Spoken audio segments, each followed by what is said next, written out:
శ్రీగురుభ్యో నమ. హరి ఓం. శ్రీ మహాగణాధిపతయే నమ. శ్రీ మహాసరస్వత్యై నమ. శ్రీగురుభ్యో నమ. హరి ఓం. యః కర్తా జగతాం భక్తా సంహర్తా మహసాం నిధిః ప్రణమామి తమాదిత్యం బహిరంతస్తమోపహం. యః కర్తా, ఎవరు కర్త, సంహర్త, అందరినీ సంరక్షించేవాడు, మహాసాంనిధి, ఈ ప్రపంచానికి అందరినీ కూడా రక్షించేటువంటి నిధి లాంటి వాడు, సంహర్త మహాసాంనిధి.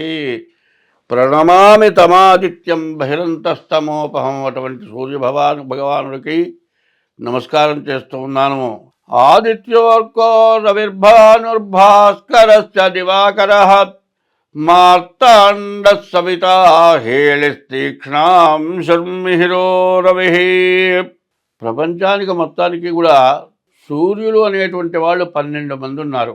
ఈ 12 మంది సూర్యులు ఎవరంటే మేషం దగ్గర నుంచి మీనాల వరకు 12 రాశులకు సంబంధించిన వారే అని చెప్పాలి. సరిగ్గా ఆలోచిస్తే 2025 మార్చి నెల 1వ తారీఖు నుండి 30 వరకు 4వ రాశి కర్కాటక రాశి ఫలితాలు చెప్పుకున్నాం.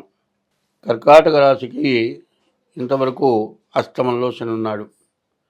ప్రాణకంటకుడు, చాలా బాధలు, దెబ్బలు, ఆపరేషన్లు, మరి బాగా మంచంలో పడుకోవటం, లేవలేకపోవటం, ఎవరి చేతను చేయించుకోవటం, ఇట్లాంటి సమస్యలన్నీ జరిగిపోయినాయి.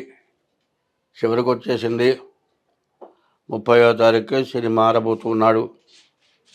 మరి శని 9ంటికి వస్తాడు, మంచి టైం రాబోతోంది. తర్వాత ఈ రాశికి ముఖ్యంగా 3 గ్రహాలు బాగున్నాయి: శుక్రుడు, గురువు, కేతువు. గురువు ఏకాదశిలో ఉన్నాడు. చదువుకునే పిల్లలకు విద్య బాగా సాగుతుంది. తర్వాత ఉద్యోగస్తులు ఉద్యోగం బాగుంటుంది, కొత్త ఉద్యోగాలు రావడానికి అవకాశం ఉంది. కేతువు వల్ల మంచి జ్ఞానం కలుగుతుంది. చదువుకునేవాడు ర్యాంకులు సాధించడానికి అవకాశం ఉంది. శుక్రుడు బాగుండటం చేత వివాహాది శుభకార్యాలు జరగడానికి అవకాశం ఉంది. ఇల్లు కట్టుకునే వాళ్ళకి, ఇల్లు కొనుక్కునే వాళ్ళకి చాలా బాగుంది. అయితే ఇందులో ఇంతవరకు మంచి చెప్పుకున్నాం. గురువు మంచి జ్ఞానం కలగటం, విద్య, ఉద్యోగం, వ్యాపారం, తర్వాత శుక్రుడు వల్ల వివాహాది శుభకార్యాలు, ఇవన్నీ బాగున్నాయి. కానీ ఇప్పుడు వస్తున్న సమస్య ఏమిటి అంటే, కుజుడు 12ంట ఉండటం చేత మరి అనారోగ్యాలు, ఇబ్బందులు బాగా ఉన్నాయి. ఈ అనారోగ్య ఇబ్బందులు కాస్త ఈ నెల పోతే కానీ మార్పు రాదు. కాస్త ఈ నెలలో బాగా సమస్యలు ఎక్కువగా ఉండేటట్లుగా ఉన్నాయి. కాబట్టి రాబోయే రోజులు మాత్రం చాలా మంచి రోజులు. చివరి దశలో బ్యాడ్ ఉంది. ఈ నెలతో చెడంటూ పోబోతుంది. కాబట్టి ఏమవుతుందంటే, ఒక దెబ్బ తగలటమో లేకపోతే ఒక ఆపరేషన్ చేయటమో జరిగిన తర్వాత కుట్లు వేస్తారు, కట్టుగా వేస్తారు, మొత్తం మానిపోతుంది, చెక్కు కడుతుంది. అంతా తగ్గిన తర్వాత ఏమవుతుందంటే బాగా బయలుదేరుతుంది. అయ్యా గోకబాకయ్యా, గోకితే మాత్రం మాందంటారు.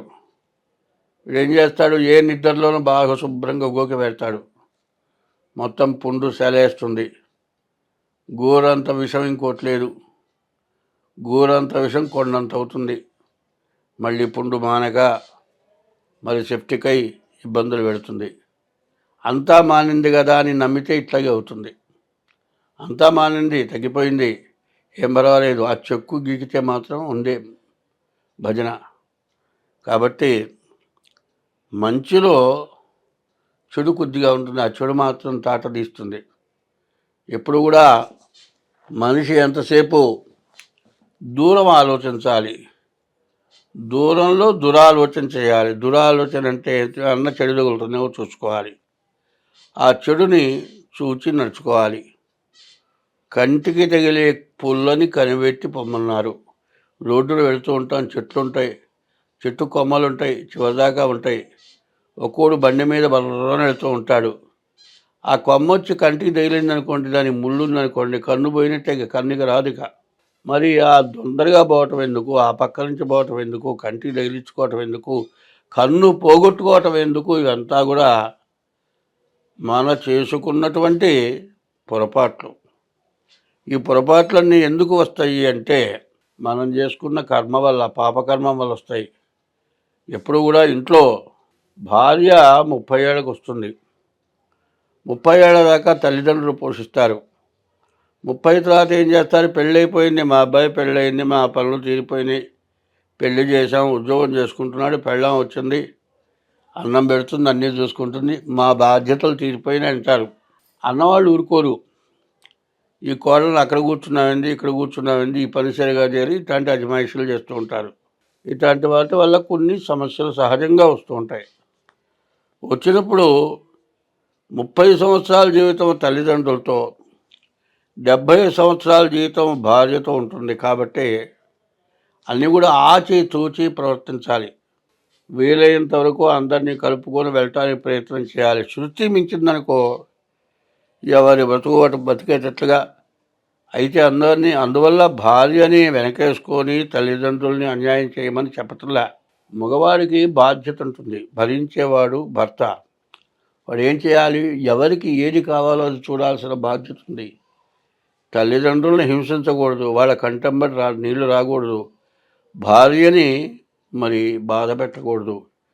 ఇంట్లో పెద్దవాళ్ళ ఏడుపు మూడేడుపు మూడందాల నష్టం అని ఉంది. ఇటు భార్య కానీ తల్లిదండ్రులు కానీ కనీసం అప్పచెల్లెళ్ళు కానీ ఏడవకూడదు.